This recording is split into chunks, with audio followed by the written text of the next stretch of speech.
날씨도 더운데 아침 일찍 오시느라고 대단히 수고 많으셨습니다. 그런데 이 참석하신 것이 결코 어떤 시간 낭비라든가 에너지 낭비가 아닐 겁니다. 제가 지금 계속 자본 강의를 하는데 자본만 가지면 다 성공할 수 있어요. 최근에 학자들은, 심리학자들, 정신분석학자들은 도대체 인간의 사회적 성취, 즉 사회적 성공을 이루는 요인 중에 가장 중요한 것이 무엇인가에 대한 연구를 계속합니다. 과거에는 IQ면 됐어요. IQ는 학습지능입니다. 학교에서 공부를 잘했다는 이유로 평생 호의호식하고 존경받으면서 살았어요. 20살에 사법고시에 합격하면 어떻게 됐습니까? 평생을 대우받으면서 잘 살았어요. 20살에 행정고시에 합격하면 20대 중반에 군수를 했다고요. 그러면서 평생 잘 살았어요. 뭐 때문에? 공부를 잘했다는 그 이유 하나 때문에. 과거에 우리가 고등학교 그때만 하더라도 공부 잘해서 의과대학에 들어가면요, 평생 의사선생님으로 존경받으면서 잘 살았어요. 학습지능이 그 당시는 사회적 성공을 결정했어요. 그러나 지금은 그것이 산업사회 후기 지식정보화 시대로 들어오면서 학교에서 공부를 잘했다는 이유만으로 성공하는 분 거의 없어요. 의과대학을 나왔다고 해서 성공하는 게 아니에요. 문 닫는 병원이 얼마나 많습니까? 사법고시, 엊그제 신문 보니까 사법고시 그 뭐만 또 못하다고 그래. 변호사 돼봐야 전부 건달이야. 보니까 40%가 직업이 없어, 변호사 중에. 취직이 안 돼. 그러니까 뭐예요? 지금은 어떤 직업을 가졌다는 것 자체가 그 사람의 소득과 존경을 보장해 주지 않는다예요. 그럼 뭐냐? 그 중에서 잘해야 돼요. 그 중에 잘해야 돼요. 옛날에 교수만 되면요, 그건 평생 존경받으면서 잘 살았어. 지금 교수, 매년 교수 평가에서 안 되는 놈 잘라버려요. 그거 안 돼요. 그러니까 지금은 뭘 하든 그 분야에서 탁월한 능력을 갖지 않으면 안 돼요. 그래서 지금 학자들이 사회적 성공을 결정하는 것에 IQ가 기여하는 것은 20% 정도 보고 있습니다. 20%. 그럼 나머지 80%는 다른 요인인데, 다른 요인 중에 가장 중요한 것이 감성이에요. 감성. 인간은 이성적인 동물이기보다도 감성적인 동물이거든요. 상대방을 설득하는데도 저 사람이 학력이 뭐냐를 따지는 게 아니라 저 사람 말이 진정성이 있느냐, 그걸 보거든요. 그게 전부 감성, 이심전심으로 전달되는 그걸 본단 말이에요. 자, 자본 축적이 답이다. 우리가 이 사회 현상이나 모든 인간사를 이해하는 데 있어서 통상은 인간은 복잡한 문제를 잘 이해할 수가 없기 때문에, 또는 이해하기 어렵기 때문에 가능하면 간단하게 해서 이해하려는 그 속성이 있습니다. 그것은 학문에서도 그렇고 동서구분할 것 없이 그렇습니다. 예를 들면 동양에서는 삼라만상, 우주의 움직임을 단 두 가지, 음과 양이라는 것으로 이해합니다. 그런데 거의 대부분 그 해석이 다 돼요. 그리고 조금 더 가면 오행, 그래서 음양 오행을 가지고 우주 만물을 전부 해석하는 경우가 있어요. 그리고 우리 몸의 체질이 여러 가지가 있는데, 우리 이재마 선생은 사상의학걸에서 인간의 체질을 4가지로 딱 나눠버린단 말이에요. 그래가지고 그걸 이해하려고 그래요. 이것을 환원주의라고 하는 인간의 속성입니다. 복잡한 건 잘 이해를 못해. 그 다음에 서양 같은 경우는 인간의 모든 행동을 2가지로 나눠버려요. 선과 악. 그래가지고 이분법적으로, 이원론적으로 모든 사물을 이해하려고 합니다. 허리우드에서 나오는 영화는 거의 대부분 선과 악을 기준으로 하고 있어요. 그래, 처음에는 선이라고 생각되는 주인공이 맨날 죽을 뚱살뚱해. 얻어 터지고 어디 끌려가고 잡혀가고, 그러다가 맨 나중에는 악이라고 설정한 인물이 죽어. 그래서 영화나 또는 드라마에서 반드시 주인공을 해야 되는 게, 주인공은 끝까지 살아남아. 끝까지 안 죽어요. 죽을 똥살똥하면서 살아남아. 근데 조연으로 나온 사람은 어느 날 갑자기 죽어버리면 그 다음부터는 출연을 못해. 자, 그렇듯이 우리가 인간 사회를 사는데 정치, 경제, 사회, 문화, 군사, 외교, 전쟁, 교육, 종교 할 것 없이 뭐 가지고 이해하면은 우리들이 잘 이해할 수가 있냐면은 자본이라고 하는 걸로 이해하면 전부 해석이 됩니다. 다시 말하면 양질의 자본을 많이 가진 사람이 이긴다예요. 반드시 이겨요. 반드시 이겨요. 그럼 자본이 무엇인가 하는 것은 차차 설명이 될 겁니다. 우리가 지금까지는 자본을, 경제 자본만을 자본이라고 생각했어요. 과거 경제학이 처음 생길 때 그렇게 했습니다. 경제 자본이라는 것은 이런 건물이라든가 이런 마이크라든가 이런 또는 이 냉방 시설이라든가 또는 땅이라든가 또는 주식이라든가 돈, 현금 또는 금, 귀금속처럼 화폐 자산으로, 화폐로 환산할 수 있는 자본을 경제 자본이라고 정의를 하겠습니다. 학자들이 그렇게 정의를 하니까 요걸 가진 사람이 돈을 버는 건 틀림없어요. 틀림없어요. 건물은 자본입니다. 자본을 가진 자가 돈을 벌어요. 돈을 법니다. 우리 친구 중에 강남에 빌딩을 가진 놈이 있어. 그 몇 층이라고는 말 않겠어. 또 거기 가가지고 당신이 그거 가졌어? 이렇게 하면 또 곤란하니까. 물어봤어요. 한 층 임대료가 한 달에 얼마야? 그랬더니 한 층 임대료가 한 달에 9천만 원이에요. 그러면 그 사람은 자본을 가졌다는 이유로 자본이 돈을 벌어주기 때문에 자기가 가서 피크닉을 가건 휴가를 가건 돈이 계속 들어와요. 그래서 자본을 가지려고 하는 거예요. 마찬가지로 저작권을 가지고 있으면, 베스트셀러의 저작권을 가지고 있으면 시장 시스템이 나한테 돈을 갖다 줘요. 그렇죠. 돈을 벌어줘. 자본을 가지고 있으면 돈을 벌어줘요. 그러니까 지금 세계적으로 문제가 되고 있는 게 피케티라고 하는 사람이 쓴 21세기 자본론이라는 거예요. 그게 지금 우리나라에서 번역을 하고 있는데 미국에서는, 미국과 유럽을 지금 강타하고 있어요. 그 책 때문에. 무려 700페이지가 되는 책인데 그 책이 지금 날개도 친 듯 팔린단 말이에요. 엄청나게 방대한 경제학 서적인데 그 책의 결론은 단 하나예요. 자본이 돈을 버는 속도가 노동이 돈을 버는 속도보다 빠르기 때문에 부자는 점점 부자가 되고 가난뱅이는 영원히 가난뱅이가 될 것이라는 결론이에요. 그러면 이 시스템을, 자본주의 시스템을 때려엎지 않는 이상 뭘 해야 돼? 자본을 가져야 돼요. 자본을 가져야 돼. 근데 다행히 자본의 개념이 점점 확대되면서 오늘날은 경제 자본뿐만 아니라 모든 것이 학자들은 자본으로 봅니다. 그중에 중요한 것이 사회자본, 문화자본, 신뢰자본, 상징자본, 도덕자본 이런 것들이에요. 그리고 심리자본. 그러니까 그런 것들은 돈이 들지 않더라도 자기가 축적할 수가 있어요. 그러니까 우리가 통상 어떤 좋은 덕목을 이야기할 때 그 덕목 뒤에 자본이라는 전미사를 붙이면 그게 자본이 돼요. 자본은 곧 생산성을 의미합니다. 그러니까 예를 들면 건강. 거기다가 자본이란 말만 붙여봐요. 건강 자본. 그렇게 돼요. 그러면 무슨 말이냐 하면은 건강한 사람이 건강하지 못한 사람보다 생산성이 높다. 그런 얘기예요. 지금 시중에 도덕자본이라는 책도 나와 있어요. 도덕성이 높은 사람이 불량한 놈보다 생산성이 높다. 그런 얘기예요. 그러니까 우리 서민이 궁극적으로는 경제 자본을 가져야 되는데 그걸 못 가지니까 그 다른 자본을 갖게 되면 빈곤에서 벗어날 수 있다. 그게 결론이에요, 오늘. 자, 그러면 자 봅시다. 부자 3대 못 간다. 이 속담 들어봤죠?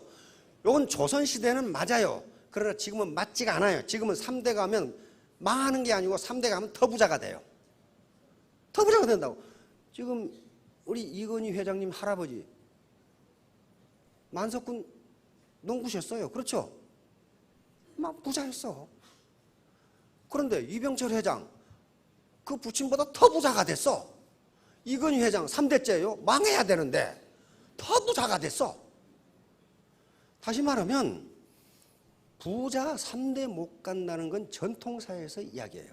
왜 그러냐면요. 전통사회에서의 유일한 자본이 뭐였냐면 땅이었어요. 토지였어요. 그리고 그 토지는 무엇과 연결되어 있었냐면 벼슬과 연결되어 있습니다.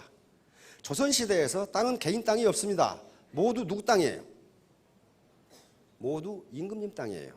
보천지하 막비왕토라고 그랬습니다. 하늘 아래 왕의 땅이 아닌 것이 없다예요.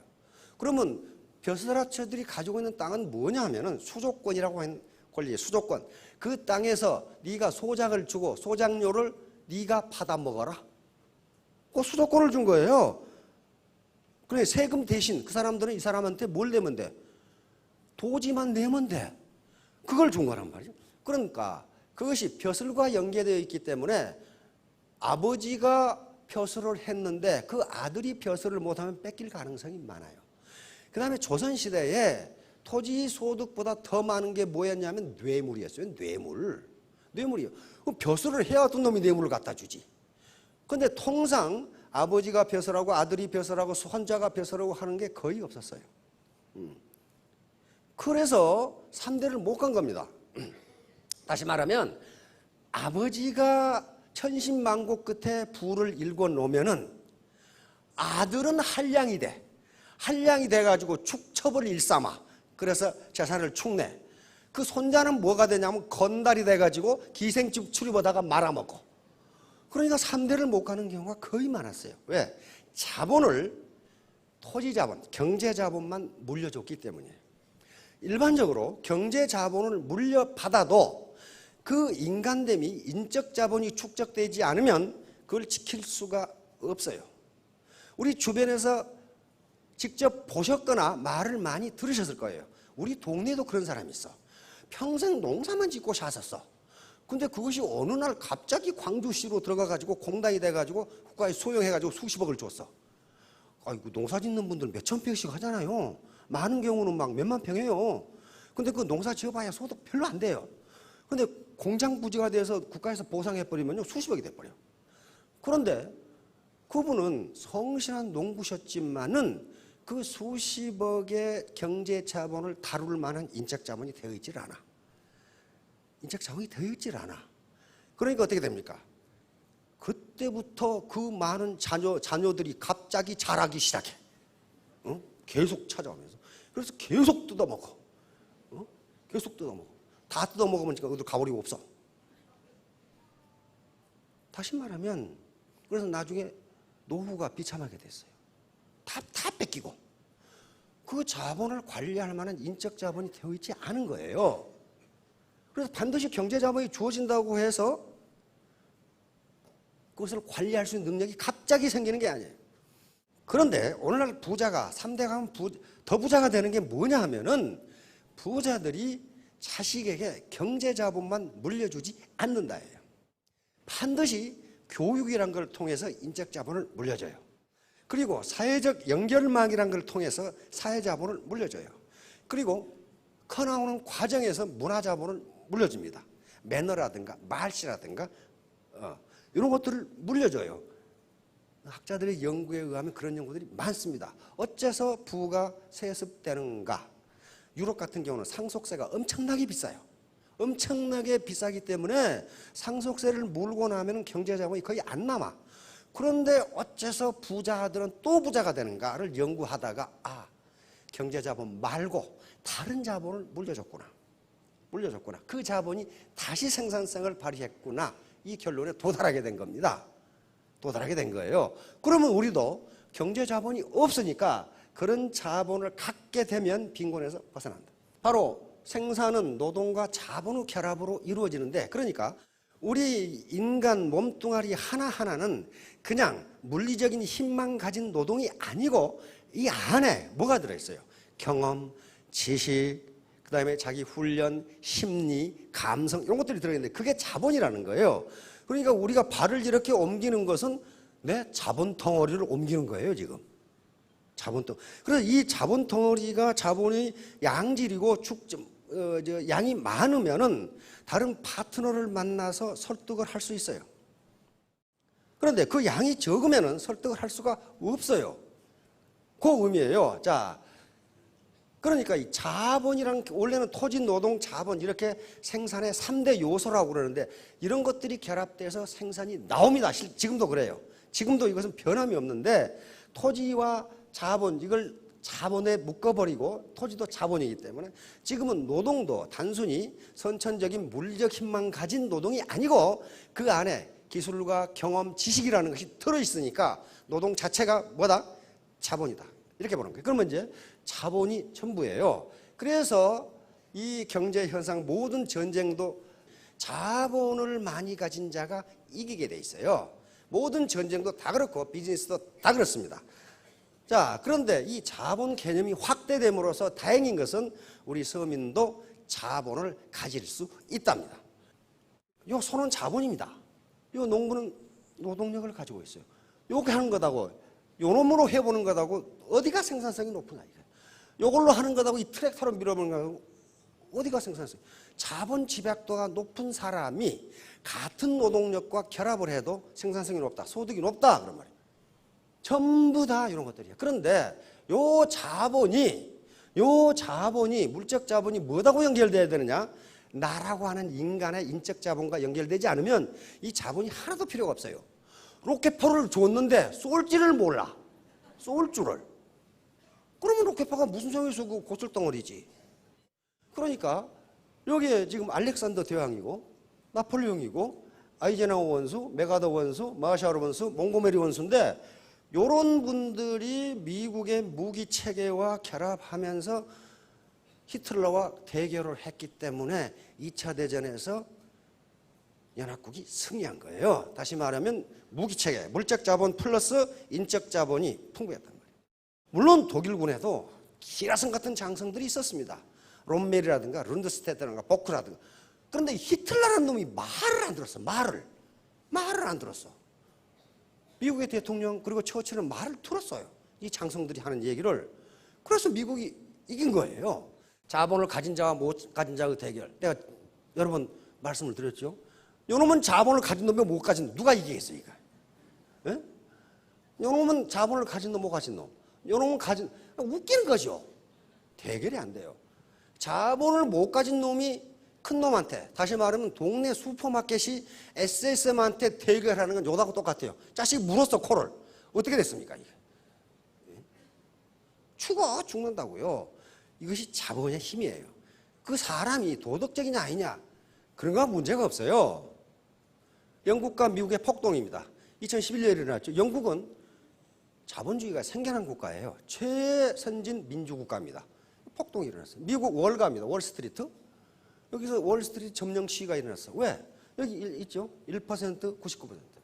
1%의 강자들이 소득의 99%를 다 먹는다. 그런 말이에요.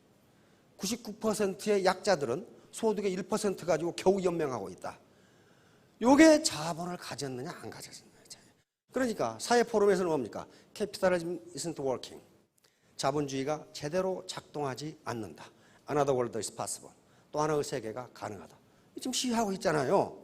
자본주의가 제대로 작동하지 않는다. Another world is possible. 또 다른 세계가 가능하다. 그러면 이 또 다른 세계를 만들 때까지 언제 기다릴 거냐? 기다릴 수 없어요. 내가 자본을 가지면 돼요. 자본주의 4.0 우리 신문에 한 1년 동안 계속 보도했죠. 자본주의 4.0 시대. 이건 그 타임지의 칼레키라는 사람이 쓴 책인데 우리나라 번역대에 나와 있어요. 자본주의 4.0. 이것도 한마디로 말하면 뭐냐면은 인간의 얼굴을 가진 자본주의예요. 지금 하이에나 자본주의이기 때문에 먹고 먹히는 자본주의란 말이에요. 정글 자본주의. 그렇게 되니까 인간의 얼굴을 가진 자본주의로 나가자 그러는데 언제 나갑니까? 그래 언제? 그동안 생일에 잘 먹으려고 한 달 굶었더니 죽어버리더라고. 언제 기다리고 있어요. 내 스스로 자본을 갖는 길밖에 없어요. 그리고 신자유주의가 들어왔어요. 신자유주의는 옛날 시장 만능주의입니다.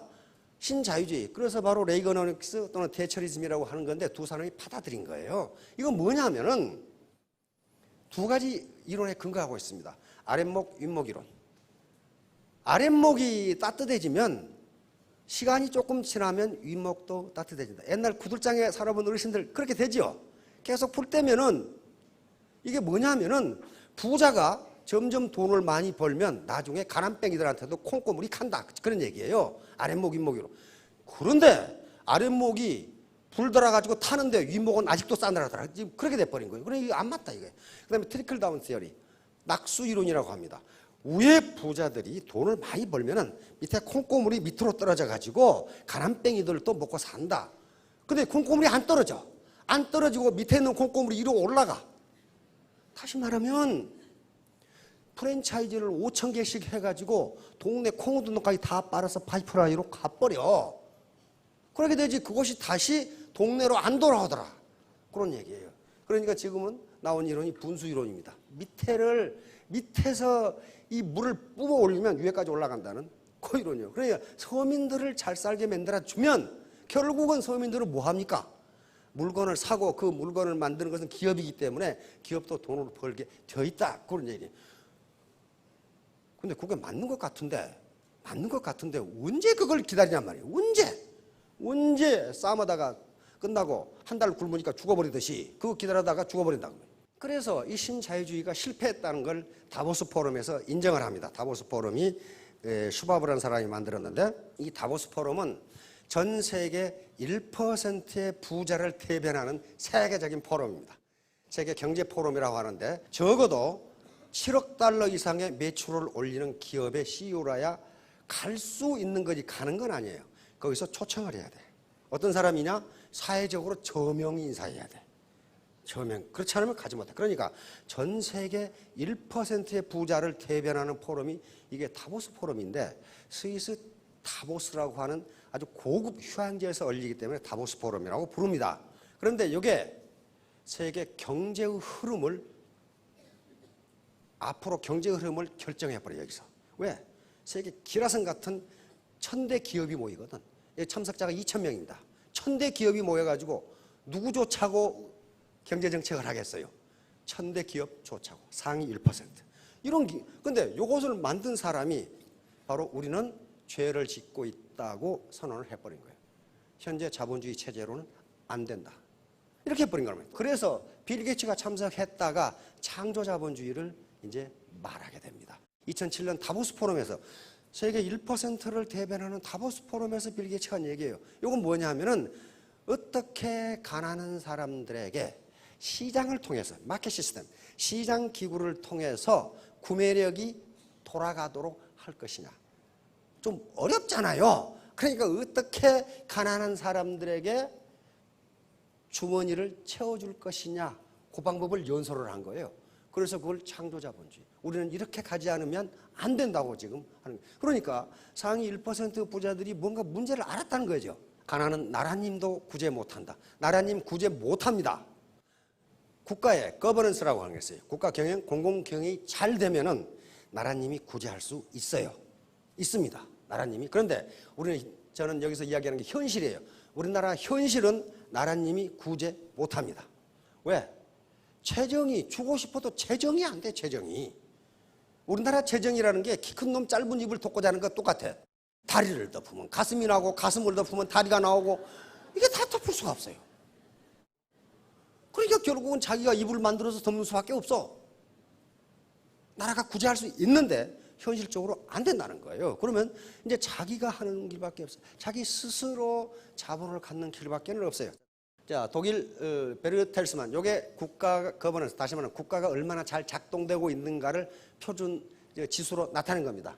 자, 우리나라는 6.2점, 평균 6.4점인데 OECD가 6.2점. 다시 말하면 우리는 OECD 국가 중에서도 평균 이하라는 거예요. 국가 지금 작동되는 게. 자, 무슨 자본을 갖기를 원합니까? 궁극적으로는 이런 자본을 갖기를 다 원하셔. 이런 상가도 하나 가졌으면 평생 소득이 좀 쫄쫄하게 들어올 것 같고, 기왕이면 이런 금괴도 좀 가졌으면 좋겠고, 이것이 최종적으로 갖고 싶은 경제 자본이에요. 그렇잖아요. 요거 나는 금도 싫고 땅도 싫고 빌딩도 싫다. 그러면 여기 계시지 말고 빨리 나가서 수영장으로 가시든지. 요걸 갖고 싶어요. 근데 문제는 요걸 부모로부터 물려받은 사람은 소득이 점점 늘어요. 바로 아까 제가 설명했던 경제 자본을 가져도 그것을 지킬 만한 인적 자본이 못 되면 3대 아니라 당대에 말아먹더라 하는 거예요. 당대. 그래서 우리가 이 애터미에서 이런 신사숙녀를 만드는 교육을 해야 되겠다고 늘 얘기하는 게 그런 얘기입니다. 그걸 소득이 월천택, 오천택이 되더라도 그것을 지킬 만한 인적 자본이 되어 있지 않으면 계속 말썽만 피워요. 계속. 말썽만 피운다고. 아까 예를 들었던 영국의 몽고메리 원수가 있습니다. 그분이 장교를 4가지 부류로 나눴어요. 장교는 4가지 종류가 있다. 첫째, 머리 좋고 게으른 장교. 이것은 지휘관으로 딱 맞다. 지휘관이 참모한테 계속 간섭하면 참모가 일을 못해. 그렇죠? 머리는 좋은 사람이고 게으르니까 어때요? 참모가 보고하는 것을 정확하게 판단을 해. 이 자식 괜찮아구만. 그러니까 그건 지휘관감이다. 두 번째, 머리 좋고 부지런한 장교. 이 사람은 참모감이다. 부지런하니까 많은 정보를 수집해가지고 그중에 쓸만한 정보만 지휘관에게 보고를 하니까 참모감이죠. 세 번째, 머리 나쁘고 게으른 장교. 이것은 쓸모없을 것 같은데 그래도 쓸만하다. 머리 나쁘고 게으르기 때문에 지가 뭘 찾아서는 않지만 시키는 일은 제대로 한다 그 말이에요. 그 다음에 당장 쫓아내야 할 장교. 머리 나쁘고 부지런한 장교. 요건 하는 일마다 일을 저질러라. 하는 데마다 머리 나쁜 놈이 부지런해가지고 일만 저질러라. 요러면 당장 쫓아내라 그랬거든. 그러니까 이런 애터미 교육을 잘 못 받으면 나중에 5천택이 됐는데 머리 나쁘고 부지런해. 그래 가는 데마다 일을 만들어놔. 그래서 인적 자본이 필요한 거예요. 이렇게 해서 바로 이 인적 자본, 이거 아인슈타인이죠. 이고는 고집이라고 봅니다. 고집은 지식분의 1이다. 다시 말하면 무식한 놈이 용감하다 그런 말이에요. 지식이 없는 놈이 고집은 세다 그 말이에요. 이건 망하기 딱 좋거든요. 당대의 망이에요. 그래서 사회자본의 축적입니다. 지금 사회자본은 전형적인 것이 그물망, 연결망이에요. 소셜 네트워크입니다. 그런데 애터미 조직이라는 게 뭐예요? 네트워크예요. 네트워크. 바로 이 피에르 부르디에라는 학자가 얘기한 게 가장 중요한 자본 중에 하나가 사회자본이에요. 이 사회자본의 질과 크기에 따라서 소득이 결정된다. 맞죠? 애터미의 이 소셜, 사람과 사람으로 연결된 네트워크인데 이 네트워크의 사이즈와 질에 따라서 그 사람의 소득이 결정된다요. 결정된다. 그러니까 어떻게 하면 네트워크의 사이즈를 크게 하고 퀄리티를 높일 것이냐 하는 게 문제잖아요. 지금 사업의 문제예요. 그런데 그 소셜 네트워크 자체가 자본이고 이걸 누구에게 물려줍니까? 자손에게 물려줄 수 있잖아요. 이 네트워크를 물려줘요. 물려줄 수 있잖아요. 네, 자본이니까. 자본주의 사회니까 자본을 물려줄 수 있어요. 그런데 어떻게 하면 이 자본의 사이즈와 퀄리티, 질을 높일 것이냐 하는 문제입니다. 바로 이 심리자본이요. 우선 오늘 심리자본 하나. 심리자본. 요게 지금 긍정심리자본. 요걸 연구하는 학자들이 굉장히 많고 인간이 가지고 있는 심리도 뭐다? 자본이다. 자본. 왜 그러냐? 생산성을 발휘하니까. 생산성. 요건 경제자본이 있어야 되는 게 아니에요. 자기 마음먹기 나름이에요. 맨 먼저 이게 지금 4가지가 있다고 그래서 심리자본의 밑에 하위 변수가 4가지인데 이 4가지가 그 사람의 생산성을 결정한다예요. 생산성을 결정. 저희가 자기 효능감이에요. 셀프 에피카시라고 하는 건데 이것은 자신감이라고 생각합니다. 자신감. 다시 말하면 나는 애터미 사업에서 성공할 수 있다. 요거예요. 있다. 그리고 스스로 자기의 성공을 기대를 해. 나는 4년 후에 로얄 마스터가 되어 있을 것이다.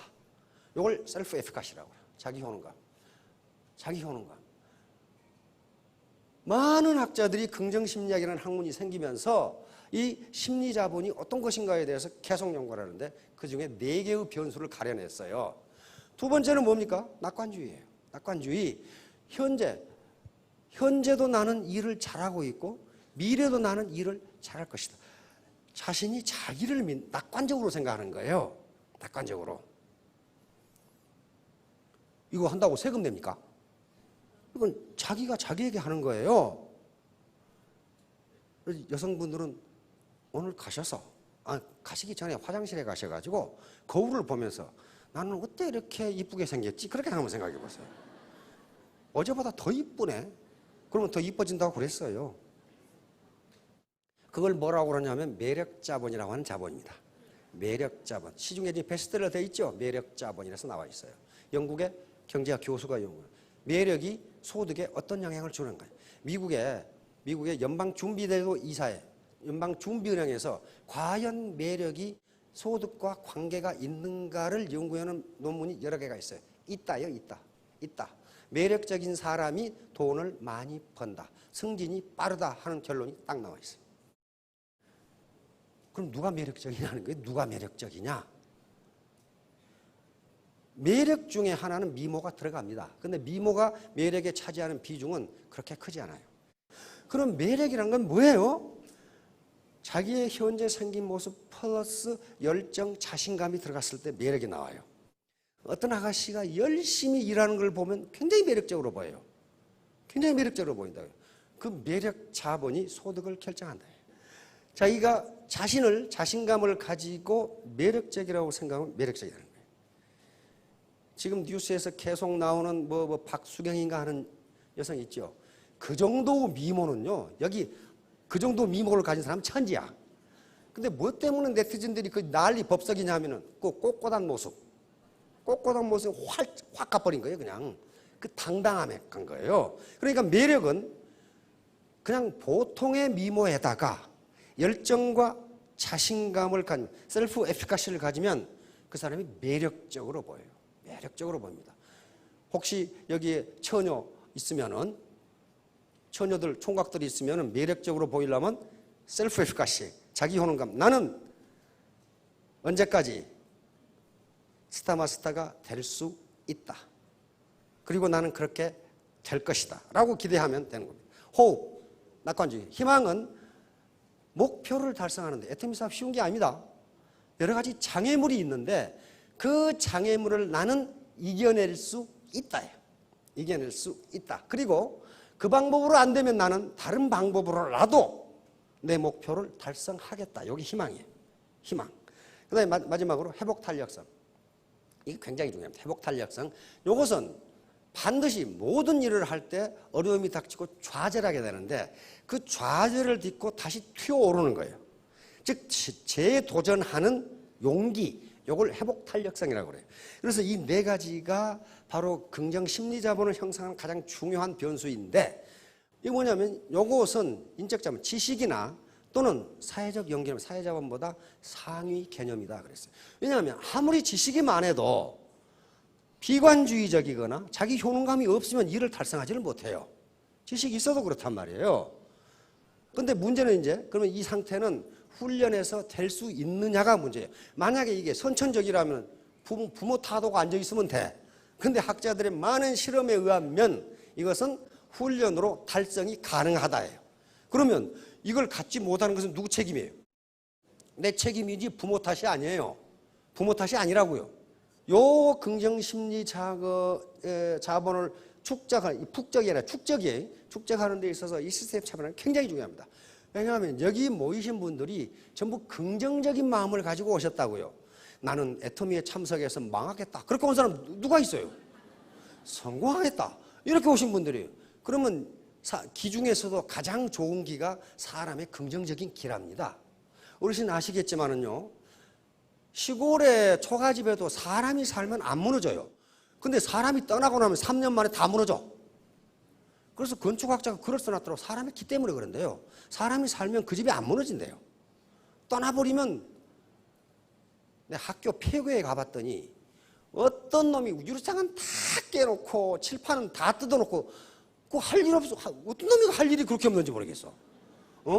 펌프는 다 고장 내놓고.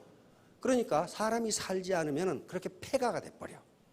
그러니까 혼자 해보겠다 잘 안 된다는 거예요. 여기에 이렇게 모여서 긍정적인 길을 서로 상호작용, 인터랙션이라고 주고받고 긍정적인 말을 주고받으면서 긍정 심리 자본이 축적된다는 거예요. 그래서 여기 와서 이야기하는 이 리더분들이 한 번도 빠지지 않았다. 그러는 게 그런 의미 때문에 그럽니다. 그 다음에 자연법칙에 엔트로피 증가의 법칙이라는 게 있어요. 연력학 제2법칙이라고 하는데 엔트로피는 혼란도 또는 무질서도라고 생각하면 됩니다. 무질서도는 자연은 증가하는 방향으로만 작용한다. 이 법칙이에요. 감소하는 방향으로는 적용하지 않는다. 예를 들면 물에 잉크방울 한 번 딱 떨어뜨리면 어떻게 됩니까? 점점 퍼져가요. 이것이 자연 상태로 놔두면 다시는 그 상태로 모이지 않는다예요. 안 모여요. 만약에 엔트로피가 자연적으로 감소하는 방향으로 작용할 수도 있다면 자연법칙이 깨져버려요. 왜냐하면 사람이 죽어가지고 시체가 되고 썩어버렸어. 썩는다는 건 뭐냐면 엔트로피 증가 현상이에요. 전부 분자로 날아가는 거예요. 그러니까 여기에 원소가 썩 있다가 분자로 날아가 버리면 무질서도가 어때? 커져 버려요. 그런데 엔트로피가 감소한다는 건 요놈이 다시 모여가지고 살아나. 그러니까 절대로 엔트로피는 감소하는 방향으로 작용하지 않는다예요. 다시 말하면 우리 아들놈이 초등학교 다니는 아들놈이 학년 초에 책상을 깨끗하게 정리해 놓더니 한 달 후에 가보니까 엉망진창이야. 엔트로피는 증가하는 방향, 혼란스러운 방향으로만 됩니다. 그러니까 여기에서 이런 여러 가지 강의를 듣고 또는 스폰서들하고 이 상호작용을 하고 그때는 딱 긍정심리자본이 들어가. 나는 3년 만에 스타마스터를 해야지. 근데 이게 집에 가면 흐트러기 시작해. 이게 엔트로피 증가의 법칙에 따라 술술 남편이 어디 갔다 왔어? 이렇게 물기 시작하면은 그때부터 술술 이 에너지가 흐트러져. 그래서 다시 그러면 엔트로피가 감소하는 방향으로 작용하려면 어떻게 해야 되느냐? 반드시 외부에서 에너지가 가해져야 돼요. 에너지가 없으면 절대로 되잖아. 반드시 어떤 에너지가 가해져야 엔트로피가 감소하는 방향으로 늘어나요. 물이 얼음 조각이 그대로 자연 상태에 놔두면 얼어서 아니 녹아서 흘러요. 그러죠? 더 놔두면 기체로에서 달아나 버려요. 다시 말하면 혼란도, 무질서도가 증가해요. 그것을 다시 얼게 하려면 외부에서 에너지가 가해지지 않으면 다시 얼지 않아요. 그러니까 이런 시스템에 참여해서 다시 상호작용하라고 이야기를 하고 아무것도 아닌 것 같지만은 엔트로피를 다시 감소시키는 거예요. 그래서 다시 셀프 에피카시, 내 자기 효능감을 높이는 겁니다. 아, 저분이 그렇게 했다면 나도 3년에 스타마스터가 될 수 있다. 이게 자기 효능감이에요. 이런 효능, 자신감을 굳게 가지면 그 사람이 매력적으로 보인다고. 매력적으로. 자신감도 없이 이게 흐느적거리면은 누가 어디다 갖다 쓰겠어요. 결론은 소굴대시입니다. 이것은 개구리가 파리를 잡기 위해서 뒤로 물렸다가 뛰듯이 작을 소자, 굽힐 굴자, 큰 대자, 별신자입니다. 작게 굽히고 크게 뛴다. 다시 말하면 애터미 사업이 그런 사업입니다. 여러 가지 사업을 하는 동안에 애로사항이 있을 텐데 좌절감도 있고 친구가 네가 어쩌다고 그렇게 됐냐 뭐 이런 식으로 그때 작게 굽히지만은 나중에 언제 딱 스타마스터가 돼서 3,000댁이 되면은 그때서 친구가 그래. 야, 이 기집애야. 왜 나한테 이야기 안 했어? 얘기했는데. 그게 대신이에요, 대신. 저 기집애가 나보다 공부도 못한 것이 나보다 소득이 많아? 60명 클래스에서 자기가 56등, 자기 친구가 57등이었는데 나보다 공부도 못한 것이 그렇게 된다고 그게 속을 대신이에요. 그러니까 사업 성공을 하시는 데 있어서 작게 굽히세요. 그러면 크게 뛸 수 있습니다. 모든 것은 지식의 문제도 아니고 지금 현재 경제자본을 얼마나 가졌는가의 문제도 아니고 태도의 문제입니다. 애티튜드. 다 합해보면 알파벳 순서 100점이 돼 있어요. 100점이 돼 있는데 이 중에 어빌리티, 능력은요 1%만 있으면 됩니다. 능력이 1%도 없는 사람은 없어요. 이게 에디슨이 한 말이거든요. 천재는 1%의 영감과 99%의 노력으로 이루어진다. 땀으로 이루어진다. 1%의 영감이라는 게 지식입니다. 지적 능력이에요. 나머지는 전부 태도입니다. 그래서 여러분들이 내 태도, 이거 멘탈 애티튜드입니다. 내 정신 자세가 태도예요. 정신 자세만 가지면은 자기 효능감이라고 하는 긍정 심리 자본만 가지면은 경제 자본이 없더라도 경제 자본을 만들 수 있다예요. 만들 수 있다. 요것은 부모가 주는 것도 아니고 자기가 해야 돼요. 자, 3년 뒤, 5년 뒤에 모두 3,000댁, 5,000댁이 되시기 바랍니다. 감사합니다.